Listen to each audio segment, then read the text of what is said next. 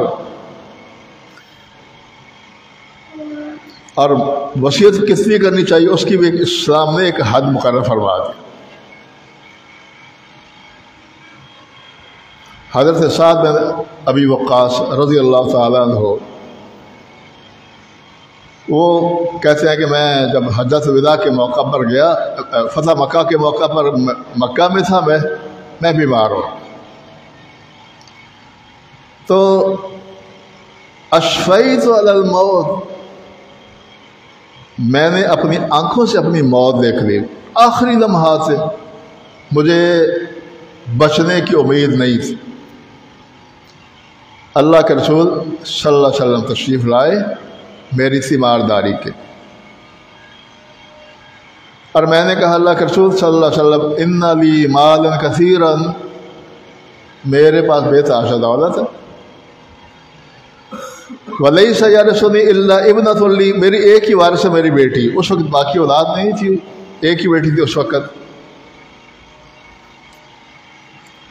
آفا اتصدق بثلث مالی، اور ایک روایت میں ہے کہ میں نے آپ سے پوچھا کہ میں اپنا سارا مال صدقہ کر دوں، وصیت کر کے چلا جاؤں، منع کیا آپ نے۔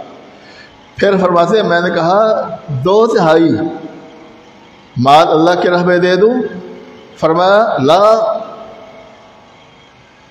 پھر میں نے کہا فالشطر، آدھا مال دے دوں اللہ کی راہ میں، فرمایا نہیں۔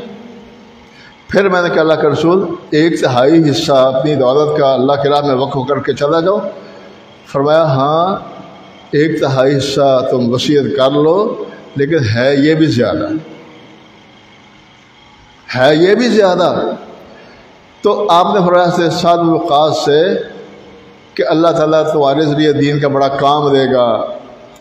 تم کہتے میری تمہاری موت آنے والی ہے، ہمیں امید ہے اللہ سے، اللہ تمہیں زندہ رکھے گا، تمہیں صحت ملے گی. تو حضرت سعد بن ابی وقاص بھی ایران کے فاتحین میں جو شریک ہوئے وہاں، اللہ نے بڑی جہاد کا کام دیا ان سے. پھر حضرت سعد بن ابی وقاص، پھر آپ نے فرمایا ان تذر ورثتک اغنیاء خیر من ان تذرهم عالة یتکفف الناس. اپنی اولاد کو کھاتا پیتا چھوڑ کے جاؤ، یہ بہتر ہے. ایسا نہ ہو کہ تمہارے مرنے کے بعد تم تو سخی بن کے چلے جاؤ، تمہارے مرنے کے بعد وہ لوگوں کے سامنے ہاتھ پھیلاتے پھر. اپنی اولاد کو دوسروں کا محتاج کر کے نہ جاؤ، کم سے کم وصیت کرو. اسی حدیث کی بنیاد پر حضرت عبداللہ بن عباس فرمایا کرتے تھے کہ اگر 1/3 سے بھی کم کر لینا یہ زیادہ بہتر، کیونکہ اللہ کے رسول نے فرمایا تھا سے سعد بن وقاص سے کہ چلو ٹھیک ہے تمہیں 1/3 وصیت کرنے کی اجازت دیتا ہوں، لیکن ہے یہ بھی زیادہ. تو اسی وجہ سے وہ فرمایا کرتے تھے کہ اگر کوئی شخص 1/3 کے بجائے 1/4 وصیت کرے یہ بہتر ہے. 1/4 کرنا چاہتا ہے تو اس سے کم 5واں حصہ کرے یہ بہتر ہے. تو لیکن زیادہ سے زیادہ جو حد ہے نا وصیت کرنے کی، وہ ہے ٹوٹل دولت کا 1/3. اس سے زیادہ وصیت کرنے کی گنجائش نہیں. اگلا مسئلہ جو سمجھنے کا وہ یہ ہے کہ اگر مرنے والا وصیت نہیں کر سکا، اس کو نہیں خیال آیا، اس نے وصیت نہیں کی، تو پھر وارث ہی قبضہ کر کے نہ بیٹھ جائے. وہ بھی کچھ دل دکھائیں، وہ بھی جگرا دکھائیں. وہ ٹھیک ہے باپ تھا، اس کو نہیں خیال آیا، اس نے وصیت نہیں کی. تو حضرت ابو ہریرہ کہتے ہیں، صحیح مسلم کی روایت ہے کہ ایک آدمی نے پوچھا اللہ کے رسول سے صلی اللہ علیہ وسلم کہ میرا والد فوت ہو چکا ہے، وتارا کا مال ہے، اس نے دولت چھوڑی ہے، ولم یوصی، لیکن اس نے کوئی وصیت نہیں کی. ہم تو خوش ہوتے ہیں اگر باپ وصیت نہ کرے تو ہم کہتے چلو اچھا ہوا، سارا مال ہمارے پاس ہی آئے گا. اس سائل نے یہ سوال کیا اللہ کے رسول سے صلی اللہ علیہ وسلم کہ اللہ کے رسول میرا والد فوت ہو چکا ہے، وتارا کا مال کثیر، بڑی جائیداد چھوڑ کر گیا ہے، دولت، تو کیا میں اگر باپ کی طرف سے اللہ کی راہ میں خرچ کروں اس کو کفایت کرے گا؟ یکفی عنہ؟ فرمایا ہاں. فرمایا ان تصدق عنہ، ان تصدقت عنہ، اگر میں باپ کی طرف سے صدقہ خیرات کروں تو کیا میرے باپ کو فائدہ پہنچے گا؟ قال نعم. تو میرے بھائی اگر مرنے والے نے کوئی وصیت نہیں کی تو بیٹے ہی جرأت دکھائیں، بیٹے ہی جرأت دکھائیں. میں ذاتی طور پر ایسے واقعات کو جانتا ہوں کہ بھائی فوت ہو گیا، مقروض تھا، وہ دوسرے بھائیوں نے قبرستان میں اعلان بھی کروا دیا کہ ہم اپنے مرحوم بھائی کے قرضے کے ذمہ دار ہیں. وقت گزرتا گیا، لوگ آتے چلے گئے جو جن کا پیسہ تھا. کچھ مہینوں کے بعد وہ بھائی جو بڑا تھا جس نے ذمہ داری لی تھی اور اعلان کروایا تھا، ایک آیا قرض لینے والا، اس نے اس کو بازو سے پکڑا، قبرستان لے گیا اور کہا یہ میرے بھائی کی قبر ہے، لے لو اس سے قرض. اتنے بھی خون سفید ہو جاتے. تو میرے بھائی شریعت کہتی ہے کہ اگر کل کو آپ اس کسی کے وارث بن سکتے ہو، آپ کو ملے گا نا باپ کی طرف سے، تو آپ بھی اللہ کے راہ میں دے دو، باپ کی طرف سے صدقہ خیرات کر دو. تو ہم مسئلے پوچھتے پڑتے ہیں کیا کوئی کسی کی طرف سے کوئی صدقہ کرے گا نیکی ملتی ہے نہیں ملتی، ثواب ملتا ہے یا نہیں ملتا؟ تو میرے بھائی یہ مسلم کی روایت ہے۔ شاعر نے پوچھا میرا والد اس کی دولت تھی اس نے چھوڑ دی اور وصیت نہیں کی، میں اگر صدقہ کروں باپ کی طرف سے پہنچے گا ثواب؟ فرمایا ہاں۔ اسی طرح دوسرا واقعہ، ایک آدمی ہے اور اس نے کہا کہ اللہ سے میری والدہ اچانک فوت ہو، افتتلت نفسها ولم تموت وإني أظنها لو طالبت لتصدقت، کہ اگر لو تکلمت لتصدقت، میری ماں اچانک فوت ہو چکی ہے، اس کو بات کرنے کا بھی موقع نہیں، اور مجھے گمان اپنی ماں کے بارے میں کہ اگر اس کو اس کی اچانک موت نہ آتی اور اس کو بات کرنے کا موقع ملتا وہ ضرور صدقہ کر۔ فَلَهَا أَجْرٌ إِن تَصَدَّقْتُ عَنْهَا، اے اللہ کے اگر میں اپنے ماں کی طرف سے صدقہ کروں میری ماں کو ثواب ملے گا، وَلِي أَجْرٌ، اور مجھے اجر ثواب؟ فَقَالَ نَعَمْ، فرمایا ہاں، ماں کو اس کا صدقے کا ثواب ملے گا، تمہیں بھی، تم نے ماں کی طرف سے صدقہ خیرات کیا ہے۔ تو اگر مرنے والا کسی وجہ سے غفلت کی وجہ سے کوئی وصیت نہیں کر سکا، پھر ورثاء کی اخلاقی ذمہ داری کہ وہ کچھ نہ کچھ اللہ کی راہ میں مرحوم کی طرف سے صدقہ کر۔ یہ دو حدیثیں میں نے آپ کے سامنے سنا دی ہے، اور ایک مسلم کی ہے اور دوسری جو حدیث ہے وہ صحیح بخاری اور مسلم کی۔ اور دوسرا، اگر وراثت میں غلطی ہو جائے تقسیم میں، اس کی بھی اصلاح ہو گئی۔ تو ایک بھائی نے سوال بھیجا تھا کہ اگر زندگی میں باپ وراثت تقسیم کر سکتا ہے یا نہیں کر سکتا؟ میرے بھائی اگر زندگی میں کرے گا تو پھر یہ وراثت نہیں ہے، یہ ہبہ ہے، یہ گفٹ ہے، اس میں بیٹا اور بیٹی پر برابر رکھی جائے۔ وراثت تقسیم ہوتی ہے مرنے کے بعد، زندگی میں جو آپ اولاد کو دیں گے یہ ہبہ ہے، اور ہبہ برابر، بیٹا ہو یا بیٹی۔ آپ نے کہا نہیں تھا سے نعمان بشیر کے سے جب ان کے باپ نے وصیت کی تھی گھوڑا دیا تھا ان کو، آپ نے پوچھا سب اولاد کو دیا آپ نے؟ اور ایک روایت میں آپ نے فرمایا ہے دوسری حدیث میں برابری کے حوالے سے، آپ اس سے آپ اندازہ لگا لیں کہ کس قدر برابری چاہیے بیٹا اور بیٹی میں۔ مسند احمد کی روایت ہے کہ ایک شخص آیا اللہ کے رسول کے پاس، مسجد میں بیٹھا ہوا تھا، مسجد نبوی میں، اس کا بیٹا ہے، چھوٹا تھا 2-4 سال کا۔ وہ بیٹا آیا، اس نے بیٹے کو چھاتی سے لگایا، اس کا منہ چوما، پیار کیا اور گود میں بٹھا۔ تھوڑی دیر کے بعد اس کی بیٹی آئی، اس نے اس بیٹی کے ساتھ اس طرح کا سلوک نہیں کیا، پکڑا سائڈ میں بٹھا۔ آپ نے کیا فرمایا؟ آپ نے فرمایا کہ ماں عدلت لہا، تو نے بیٹی کے ساتھ انصاف نہیں۔ بیٹے کو چوم رہے ہو تم،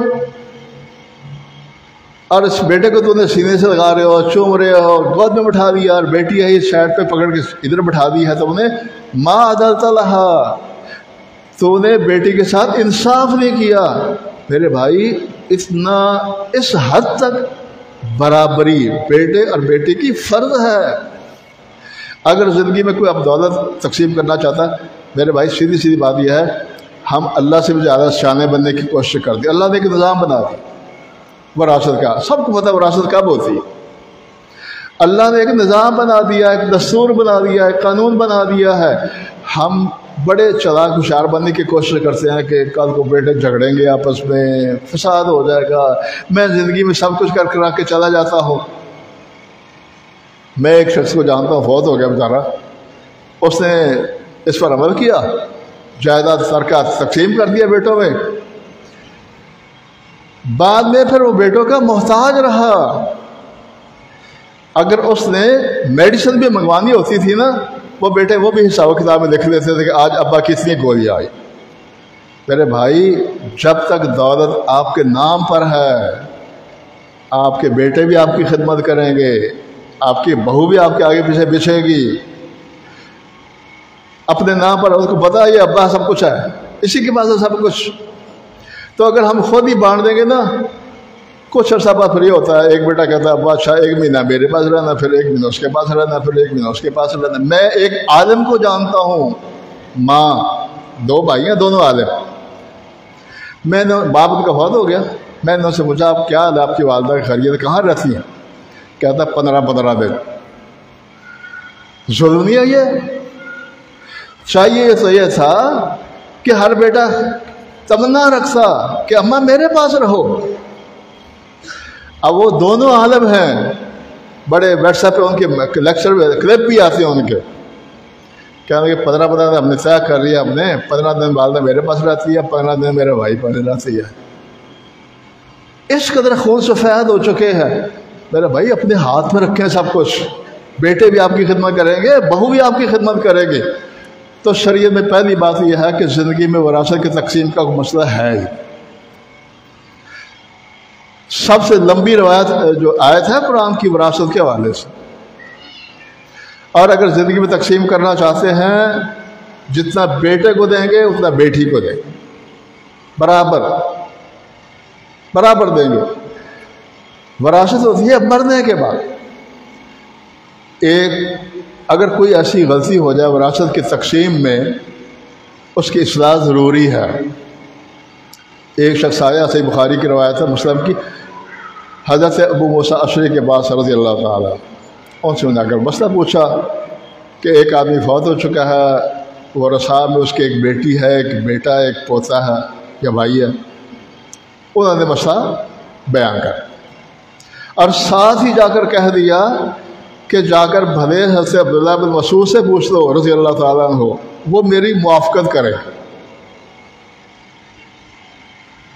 وہ شاید گئے ان کے پاس، انہوں نے فرمایا کہ اگر میں اس کے مطابق فیصلہ کروں میں پھر گمراہ ہوں گا، میں پھر ہدایت پر نہیں ہوں گا۔ یہ جو ابو موسیٰ اشعری کا فتویٰ ہے یہ درست نہیں ہے، میں نے اللہ کے رسول سے اس مسئلے کے بارے میں یہ سنا ہے۔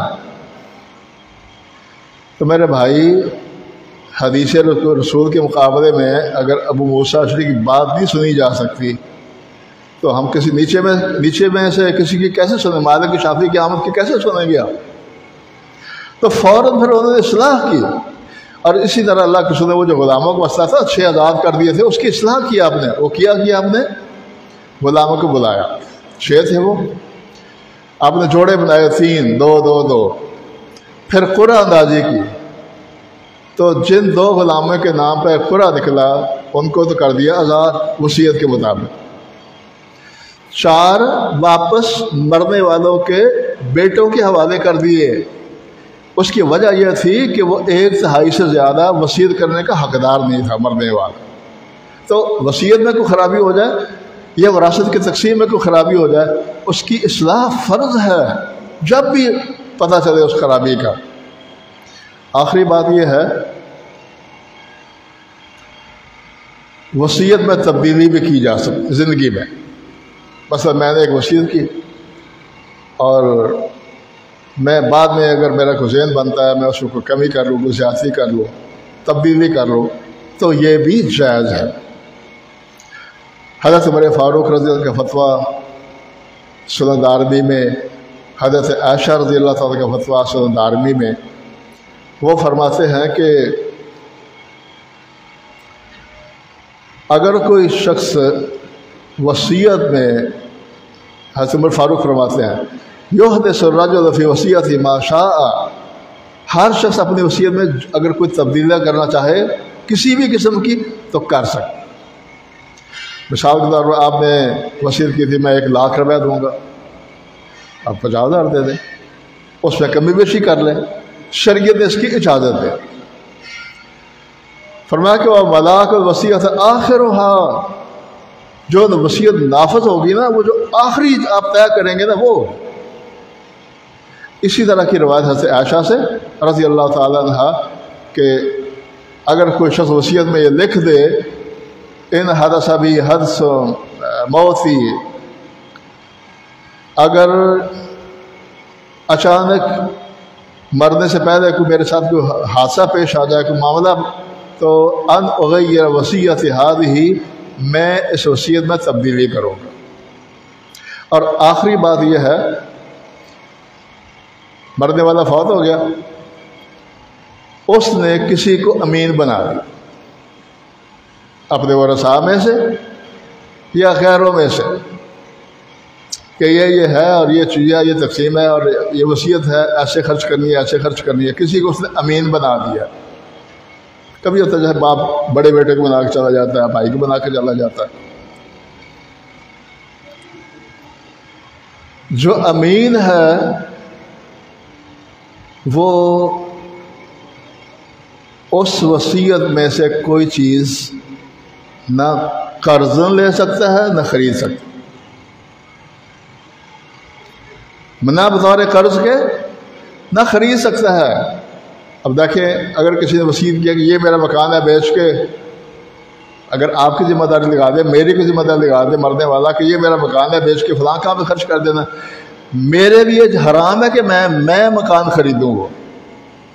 میں امین ہوں، میری اس نے ذمہ داری لگائی تھی، جو امین مقرر کیا جائے گا وہ وصیت کے حوالے سے کوئی چیز نہ خود خریدے گا نہ اس میں سے بطور قرض کے لے گا۔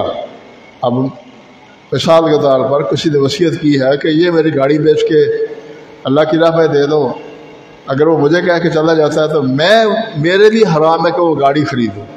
بھلے کبھی انسان بہت چالاک بننے کی کوشش کرتا ہے، میں دوسروں سے 4 پیسے زیادہ دوں گا، میرے بھائی رکھو اپنے پاس، بازار سے لے لو۔ پھر اور قرض بھی نہیں لی جا سکتی وقتی طور پر۔ اگر میرے پاس پیسہ ہے وصیت کا تو میری اس سے ذمہ داری لگائی تھی یہ پیسہ اس سے یہ بانٹنا ہے، تو میں اس پیسے میں سے قرض بھی نہیں لے سکتا۔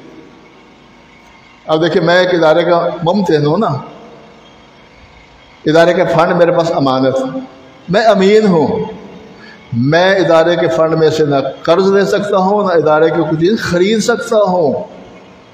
حضرت عبداللہ بن مسعود رضی اللہ تعالیٰ کے پاس ایک شخص آیا،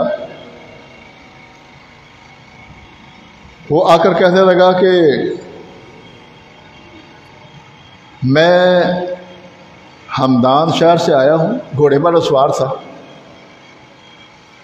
بڑا خوبصورت مہنگا گھوڑا تھا، اس پر سوار تھا۔ تو کہنے لگا کہ میرے چچا نے مجھے امین بنایا ہے، اور جس مال کے حوالے سے میرے چچا نے امین بنایا ہے اس مال میں یہ گھوڑا بھی ہے، کیا میں یہ خرید لوں؟ تو حضرت عبداللہ بن مسعود نے فرمایا رضی اللہ تعالیٰ عنہ، خریدنا تو دور کی بات ہے، تم وصیت میں سے کوئی چیز بطور قرض کے بھی نہیں لے سکتے۔ تو میرے بھائی، یہ وصیت کے حوالے سے چند مسائل اور احکام ہیں، اگر کسی بھائی کو اسی حوالے سے کوئی سوال کرنا ہے تو پوچھ لے، ٹائم بھی شاید کم ہو رہا ہے ابھی۔